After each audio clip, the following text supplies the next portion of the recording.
Lying on the floor, please make yourselves comfortable. So this is part 2 of what we started last week. I call them Feldenkrais sit-ups, without being sit-ups. So just start with your contact with the floor, the weight of the back of your head on the floor. Just notice if your head, maybe naturally it's just turned a little bit to the left or right. Your natural neutral position might not be midline, and that's okay. Notice the weight of the back of each of your shoulder blades on the floor. Notice if one of them has a little more contact, a little more pressure than the other one. The back of the ribs below the shoulder blades.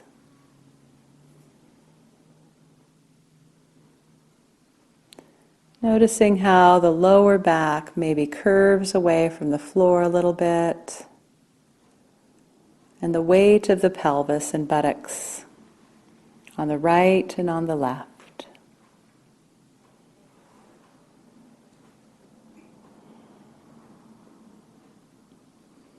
And then notice how each of the legs lie, whether they're bent or long. The knees go inward a little or outward a little. Maybe one leg more than the other. Notice if your toes tend to point inward or outward. The weight of your heels or your feet on the floor, comparing each side. And then please bend your knees up so that your feet are flat on the floor. And really find that place of solid, secure contact through your feet. And interlace, before we do that, just try lifting your head up off the floor and down just 1 or 2 times, just to get a sense of the weight of your head right now before we start any movements. Just a couple times is enough. And then also feel how your breathing feels. How much of your breath do you feel throughout your lungs, on the right and on the left, in front and on the sides, and even into the back as you inhale and exhale.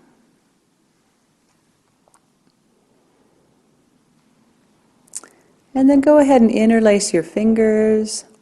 Place both hands with the interlaced fingers behind your head. And just a couple times, gently lift your head and lower it. And notice when you lift your head, do you tend to inhale or exhale?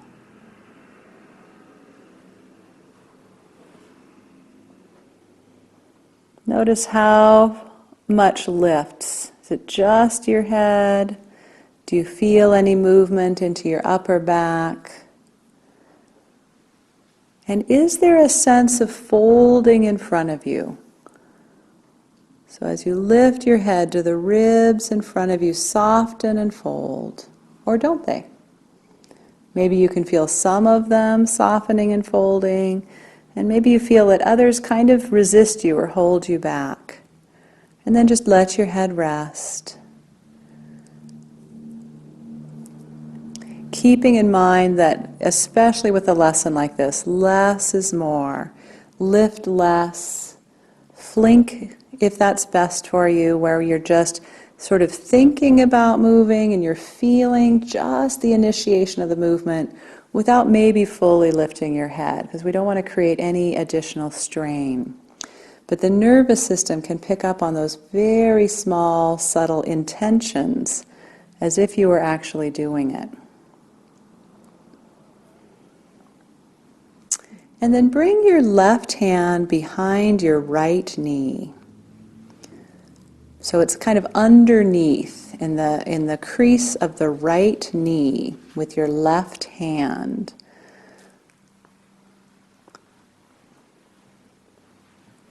the other right knee.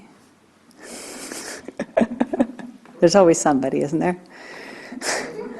And bring your your right hand behind your head. There you go. And very gently begin to lift your head to bring your elbow towards your knee. And bringing it all the way back down. And each time you set it down fully, because there's that little inclination to be preparing for the next movement without actually completing the first movement. It's interesting. And as you explore this, see if you can bring different parts of your elbow aimed towards different parts of your knee. So you might aim the inside of your elbow towards the outside of your knee, or the outside of your elbow towards the inside of your knee. Or you might aim it more towards your thigh. So play around with what different parts of my arm can I aim towards different parts of my knee or my leg. Going nice and slow, really listening.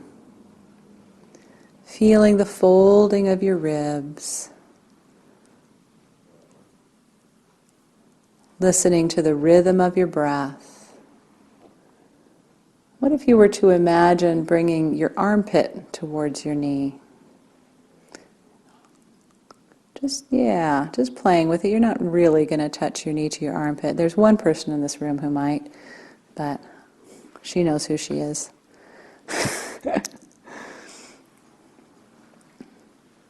But the rest of you, it's just in the imagination and the intention. And then just rest.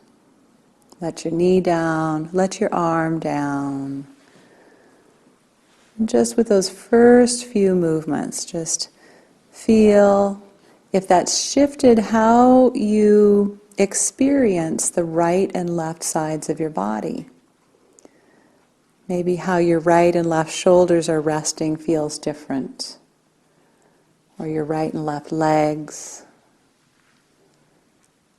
Or even the right and left sides of your spine and ribs.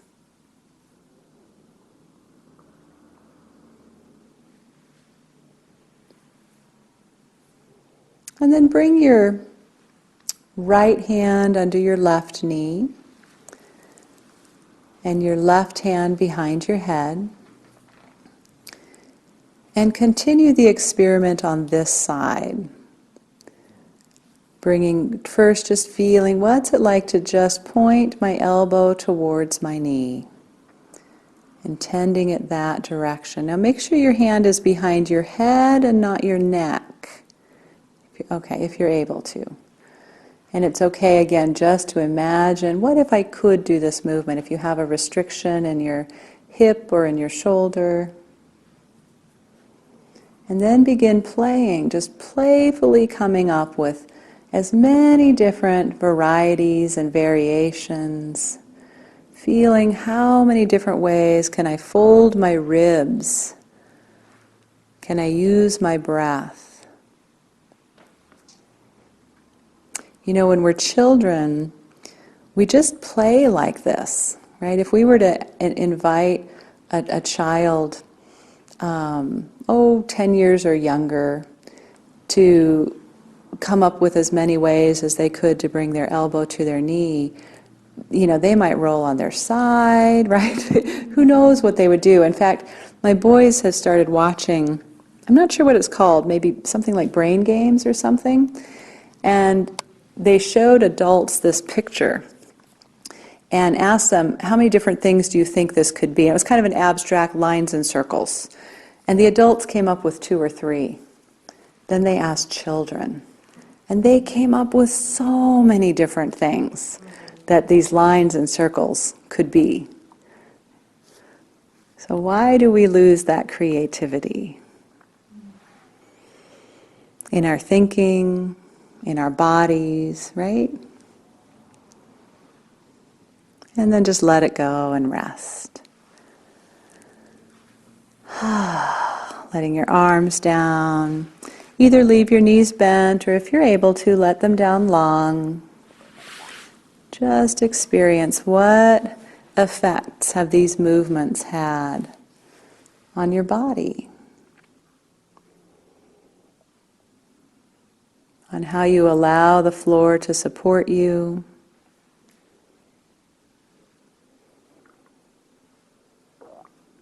your ribs, how they respond to the invitation of expansion through the inhalation and the exhalation.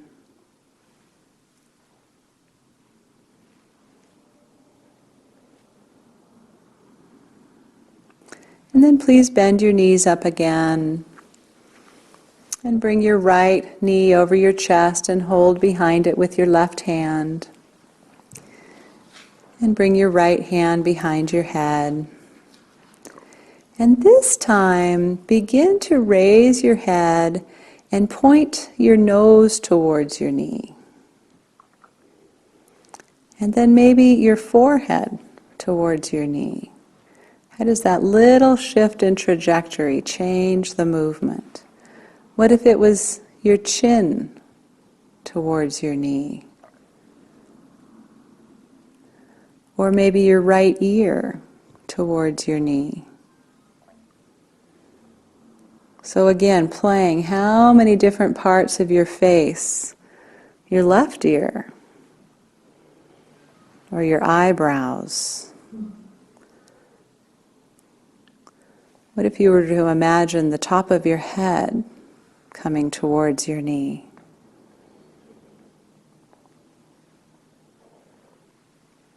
Breathing, no hurry. You don't have to get every spot on your face towards your knee.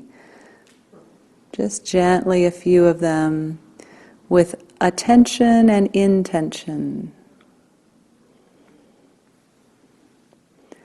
Feeling how you breathe, when do you inhale and when do you exhale? Is your jaw soft? How do your ribs fold? What about your throat towards your knee?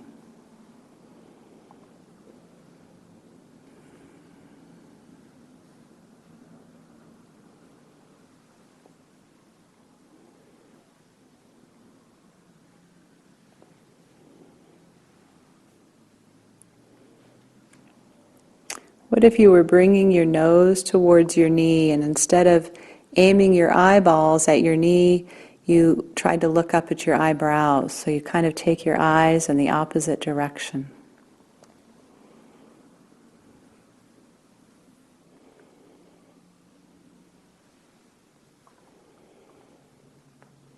Notice also how you're using your left foot. Is it supporting and helping? Or is it just kind of hanging out there?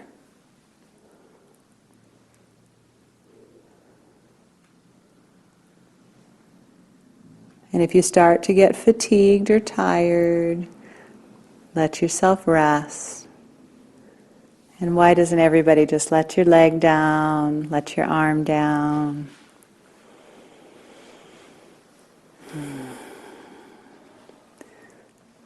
We only have one more set of Feldi sit-ups for the day.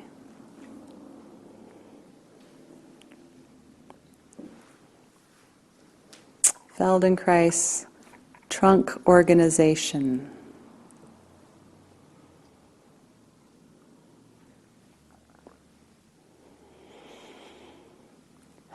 And just listening.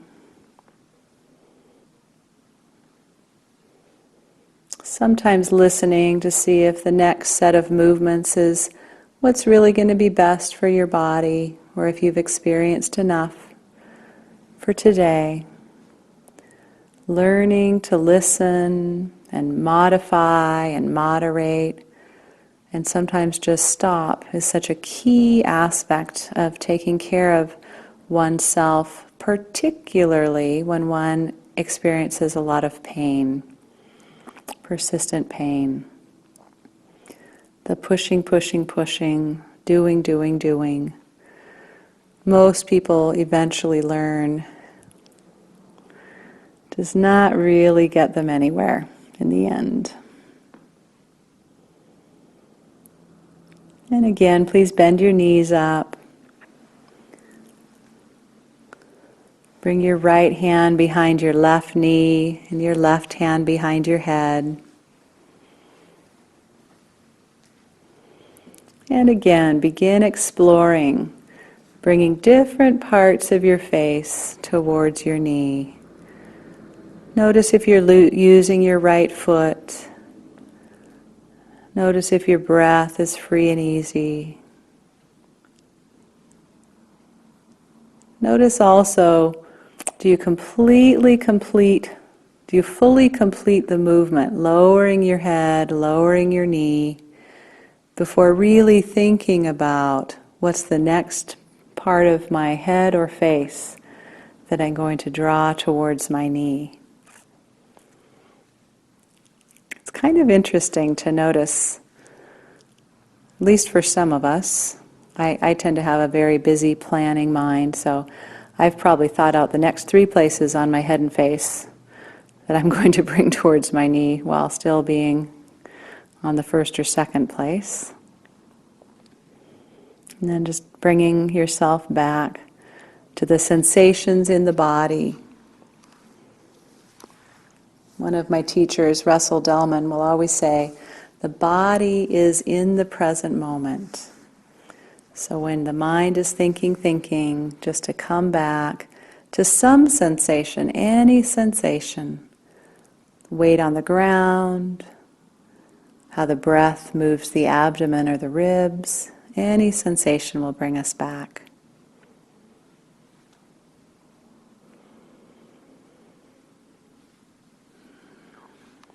And when you've explored bringing as many places of your head or your face towards your knee as is pleasing to you, then just let yourself rest again. Let your leg down, let your arms down. Just give yourself to the moment.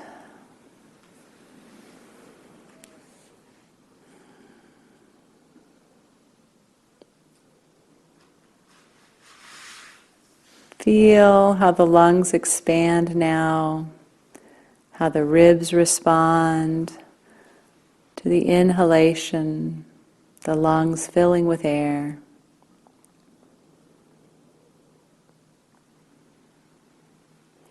Notice the sense of the three-dimensionality of the ribs, so not just in front of you, the ribs on your sides and in your back.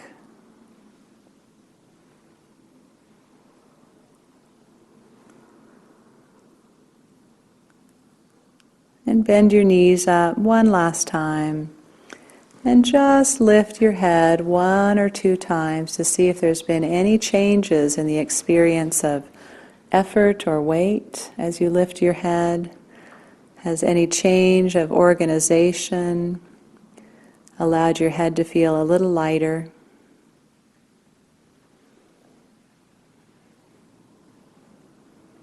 And just let it go.